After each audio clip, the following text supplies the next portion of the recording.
2009 BMW X5 with the X-Drive 4.8 liter engine. We're going to replace the rear brake pads, rotors, and sensors. I'm Brian Esser from How To Automotive. I'm going to walk you through that process.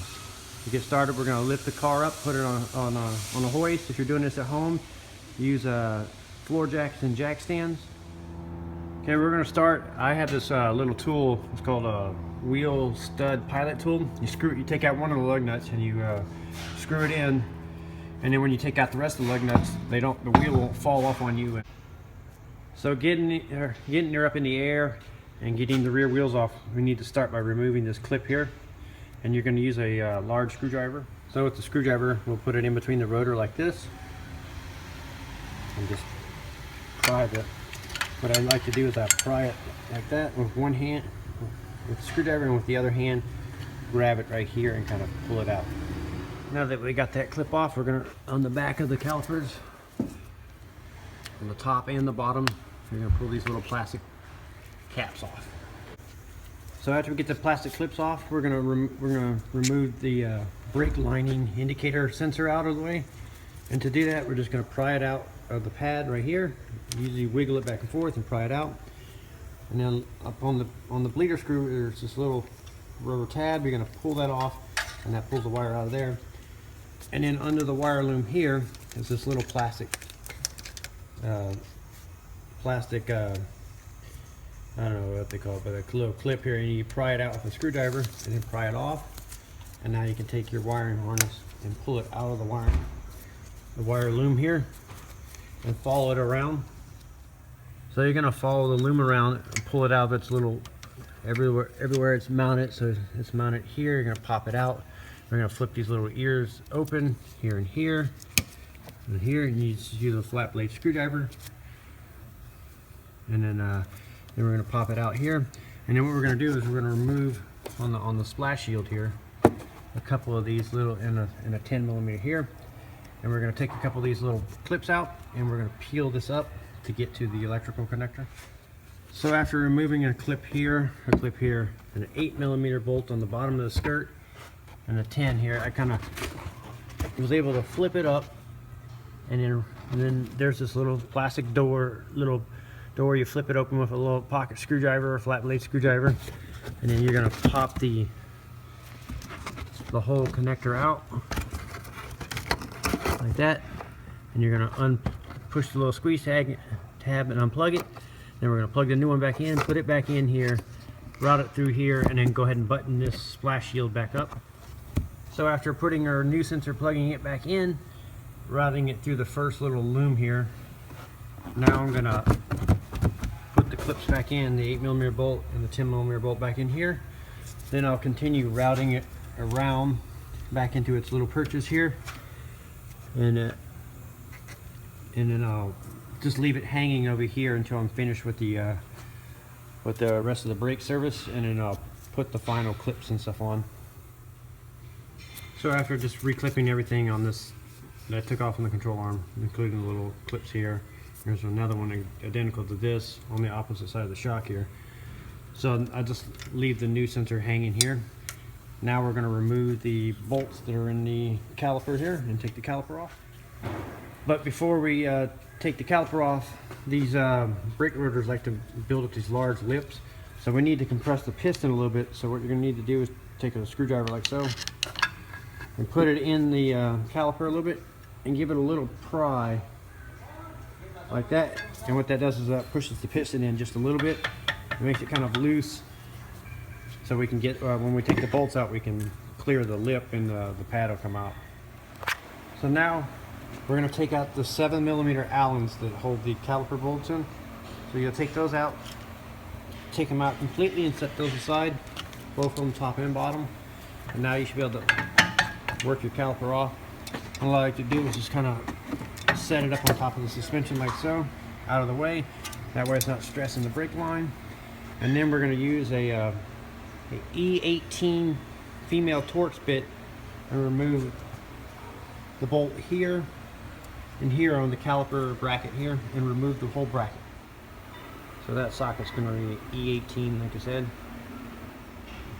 So now what I like to do is put a lug nut, screw it in, the threads, and then remove the 6mm Allen that holds the rotor on, and most likely it's going to be stuck. The reason why I put the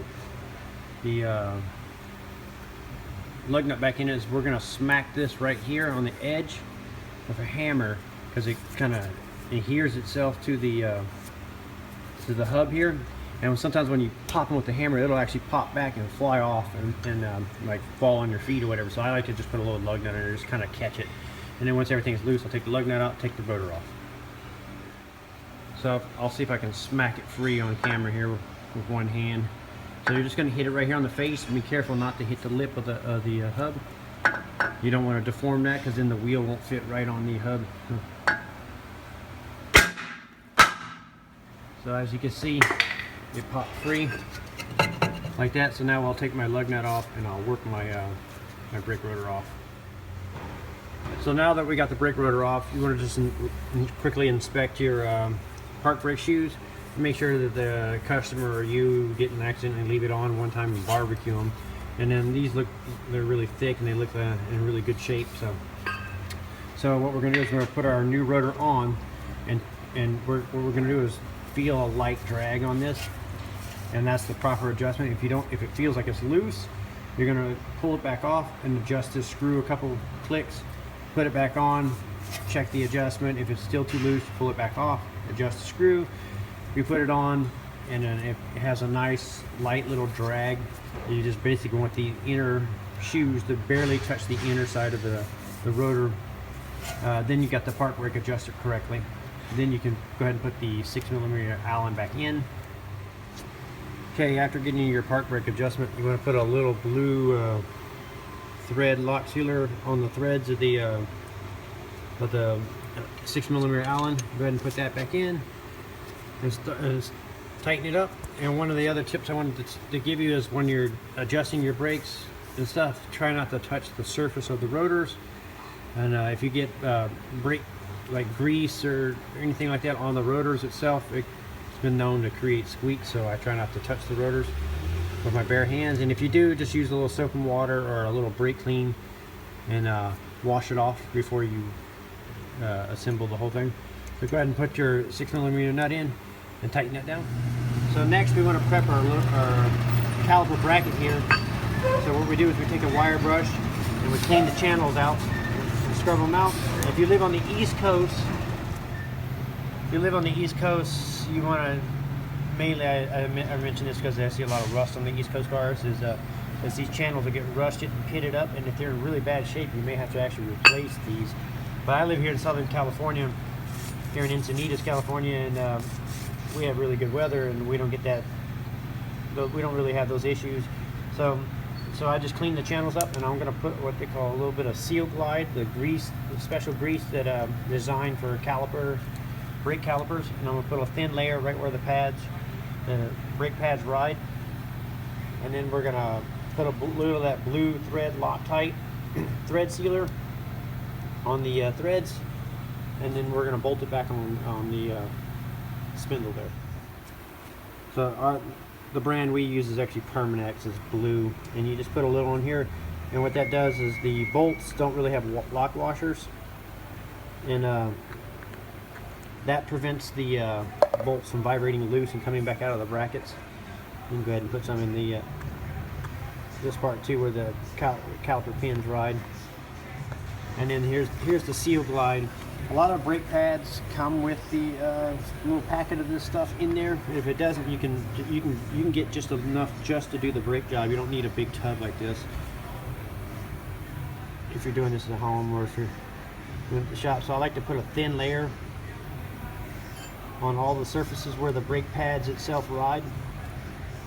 And I mean really thin. You don't need a lot, because if you build up too much, the brake dust will build up on it and actually cause it to stick. So just a real thin layer where they ride. Now we're going to bolt that back up.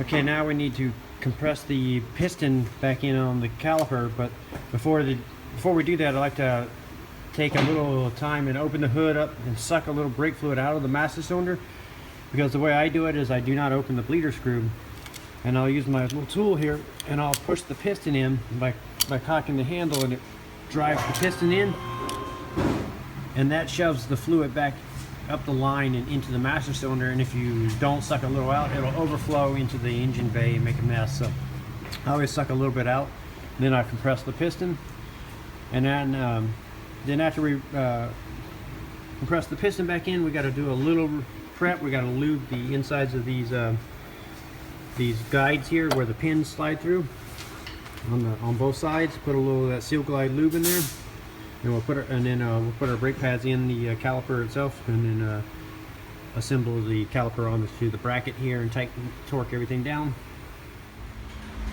Okay, before we put the brake pads back on, I like to take a little bit of the Seal Glide and put a thin layer on the back of the backing, on the shims on the back of the brake pads, and that helps reduce squeaking.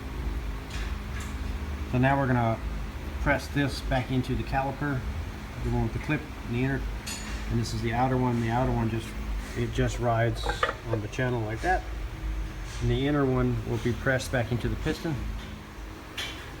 So we'll take a little bit of that Seal Glide lubricant and put it on the pins here that the caliper slide on, and go ahead and reinstall those into the caliper and tighten both of those down. Okay, after tightening the pins down, go ahead and put these little plastic caps back on. Because just push them, they just push in. Put those back on. Next, we're going to put this bracket that kind of holds everything together, tight together. And the way you do that is you take these little ears and you put them on the outer side, and top and bottom, like so. Let's see if I can do this with one hand and film at the same time. Okay, so you put it like that, line everything kind of up, and you just push and rotate it in with your thumb. And then you want to give it a little tug and make sure it's in there really good, and that's it. And the last step is to put the sensor back into the caliper.